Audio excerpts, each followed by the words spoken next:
My research focuses on working with people with dementia to try to find out which interventions are best to support outcomes and make their lives better. So interventions can either be pharmacological, in other words, drug treatments, or they can be non-pharmacological, for example, psychosocial therapies. And in our group, we do both of those.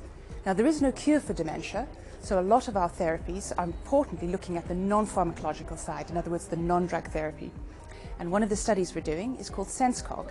And in SenseCog, we're putting in interventions to improve hearing and vision in people living with dementia so that their quality of life is better and other outcomes that are important to people with dementia and their carers improve.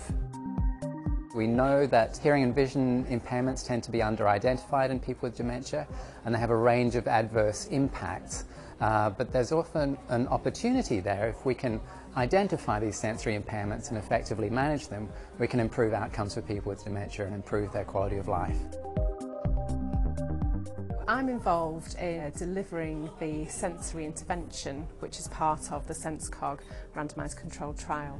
So people who are taking part in the trial would be placed at random to either receive care as usual or the sensory intervention. The sensory intervention involves additional support to help them to manage their hearing and vision loss in the context of their cognitive difficulties in everyday life. At the minute, our research is concerned with the epidemiology of sensory impairment and mental well-being outcomes, understanding relationships between sensory impairment and mental well-being outcomes in large population data sets, developing new assessments to better identify cognitive problems in people with sensory impairment, and developing and evaluating a sensory support intervention to improve outcomes for people with dementia. The intervention that we're developing is currently for people with dementia living in the general community.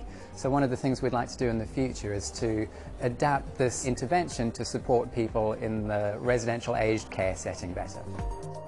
Hopefully, by adapting the intervention to a care home setting, it will reduce the distress that can be increased because of such sensory impairments, especially as people who do live in care homes tend to be a little bit more unwell anyway.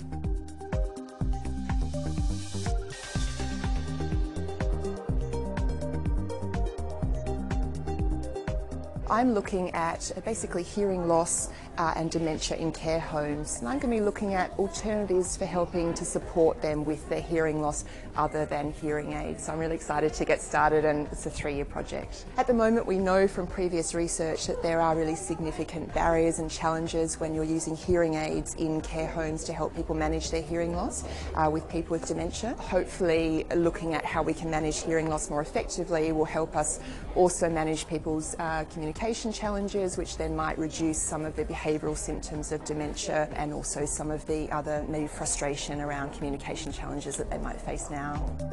The next step is to do a similar type of study in people in South Asia. Now, dementia is a growing issue across the world, and the biggest burden of dementia is in fact in lower and middle income countries like South Asia. In fact, 60% of the world burden is in lower and middle income countries. And therefore, the types of interventions that we're testing and trying out here in high-income countries like in Europe need to be translated over there. So we've got a very exciting project that we're starting in Pakistan, India and Bangladesh.